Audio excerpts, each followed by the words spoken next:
I got lucky that in high school, a lot of the racism that I experienced was because through microaggressions because of the people I hung out with. Also, I was popular, but that's besides the point. The only time I've ever experienced racism outside my group of friends is through gangs. Like, gangs were a huge problem in Visalia, and every time I got called like a gook or a chink on purpose is through gangs, gang violence because of the Mexican versus Asian gangs.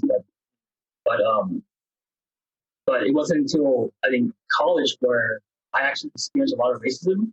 Like one time, this older black guy called me a gook and chink on the street. It was in the street, in front of everybody. It was on Hate Street, and I tried to let it bother me, right? But what pissed me off that made me want to fight him when he said, "I fought in Nam, killed all you zipper heads, and you come here to date white women," because I was with my friend Molly at the time, and that's the only reason why he wanted to fight me, right?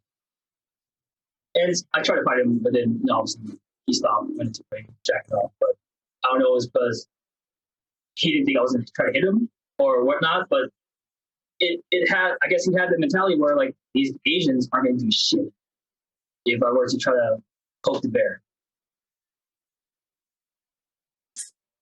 But he could also be crazy. I don't know. I think there was probably like a level of, in there because of I think so too.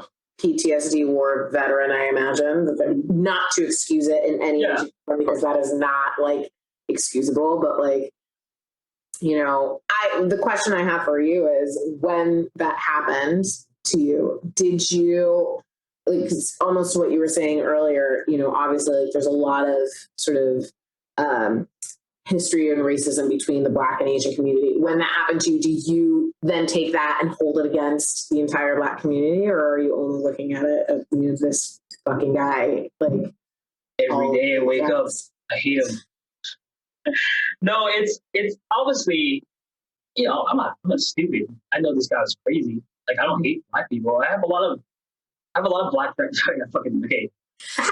I'm not racist because I have a lot of Black friends. Don't start the conversation. Edit that part out. It was it didn't make me hate Black people because of him. Mm-hmm. Like even when my parents got robbed by Hispanics and Blacks, it didn't make me hate them because I realized there's bad people in every community because everybody's a person. Everybody has their own identity. A person's identity doesn't reflect in the whole community. Yeah. And also, even in that, like the reason why those Black and Mexican gangs robbed your parents' place, it probably had less to do with the fact that you guys were Asians and more to do with the fact that you guys had money, right? Like, because you own the business. Exactly. Like, crimes of opportunity, and definitely. And because of like incidents like that, or what happened to me last year at the gym when this Hispanic guy was calling me names. It was just like, it made me understand why some Asian Americans feel hurt when the positive light was being shined on the African American. Yeah. Because they look to those moments where, why they elevating this people where they've been doing this to me, right? And they kind of gravitate to that experience. Yeah. I just get so frustrated because, like, the whataboutisms are so ingrained in how people perceive what's going on. But I have to sort of, I always try and say, like, there is no oppression Olympics, right? Like, no one group gets a gold medal for all of the things that their community has gone through, right? Like, your group had it worse than my group or vice versa. Like it's all shitty. It all sucks, to what Eric was saying at the very beginning. It's all fucking sucks. And, how do we overcome this and really look at the power structures to blame for this and attack that, in a peaceful way, of course, not because of their violently. Yeah, how do we tear down systemic racism? It's the age-old question. Yeah. But like, because otherwise, how you feel about the American government, right? Don't get me started. Another conversation again. Right, I'll get me on some blacklists, some blacklists probably. No, but like, because otherwise I feel like it ends up being in conversation where you're just almost going in circles, right? Yeah. It's just sort of like this never-ending loop where, it feels like we're living the same things in a different time. Constantly, history just keeps on repeating itself over and over and over. Like, laws are now being enacted to prevent Black and Brown communities from, Black, Brown, and all, from voting in mass. And it's just like, what year is this? Like, what is happening, and how is this happening, and how do we stop it? And the only way, to your point earlier, that we can do it is to find common ground. And I just don't know, when people are in such pain, how do you find common ground? How do you get there? It's easier to blame somebody else for the problems that are going on. And I think to what in the ABC interview with Dick Wu and I can't believe the guy's fucking last name again. The comedian guy. But what was his name? What I just said it right now. Wait. Bell, yeah. Yeah, like so what Bell and Wu were saying is like it's we have to be careful to not use these instances and these current movements as a weapon or try to make sure it's not being weaponized in some form of way. And a lot of it too is being weaponized. Like people blame Asians for the virus, or Asians blames Black people for being attacked. These things are being weaponized. We have to be careful. Agreed. I feel sorry, Eric. I was saying we have to be careful to not see it in those lights and move away from that kind of conversation.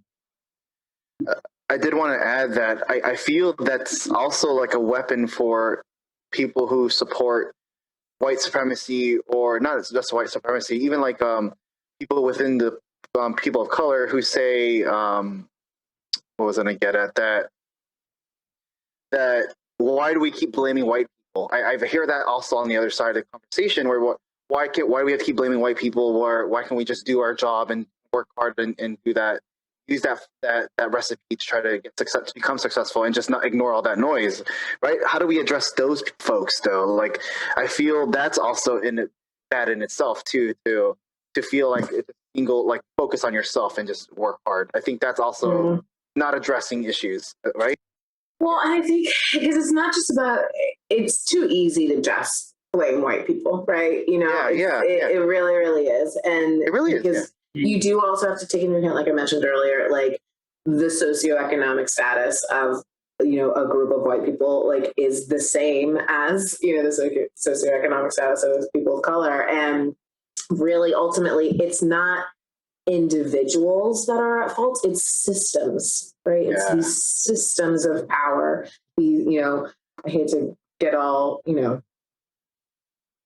feminacy by saying, it's these patriarchal systems that really purport white supremacy. That is like, and it sucks to say, like, that's why people are so quick to say, like, oh, you need to stop blaming white people for all of your problems. It's like, I'm not blaming white people. That's a good point. Yeah. I'm not blaming white people. I'm blaming these systems. And it just so happens that these systems benefit white people. Yeah. And we're made by white people. Yep. They were made by white people. They benefit white people. And like, those people are long gone. There's nothing I can. Yeah. I don't think our forefathers of this country expected this amount of immigration to happen to this country, or to fold where it's such a melting pot that there's these certain groups now that are identified that necessarily these laws don't apply to them, or it comes with, I think, us really updating. I think maybe that's what you're trying to get at, right, Christina, that we have to get to the point where we have to kind of tear down some of these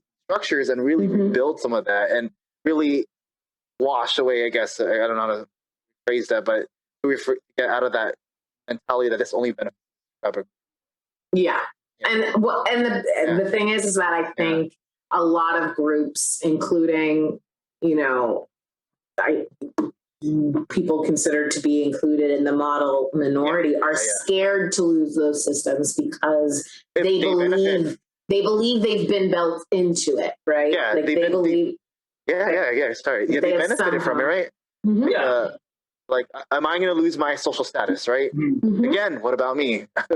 Yeah. Like the familiars of vampires, like vampires are gone, then they lose their again. But I mean, part of it, again, it comes back to messaging and, reprogramming, right? The reason why, Donald Trump was so popular was because he was able to have a very simple catchphrase that fit on a hat that people were able to sort of like connect with. And it's not easy to explain the historical context of all of the various things happening within not just, the AAPI community, but all of, the surrounding communities of color. Like, it's just, it's so much more complicated. And I don't, Yeah. I'm trying to find a quote that I highlighted where it talks about how race was used by poor whites as a means to elevate their status in society. Like, you may be a rich black guy, but I'm still white and good. There's still spaces that are just for me that are not made for you. And correct. Like, until we're able to sort of convince, or not even convince, but just show people that, like, it's a rising tide that lifts all boats, right? So,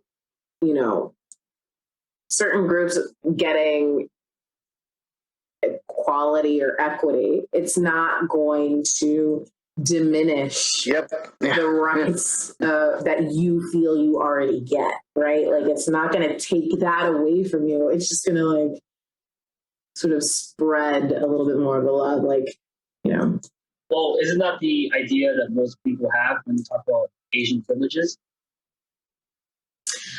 I mean, I don't know. Do you think that the goal is to take away those Asian privileges or just make those privileges accessible for everyone?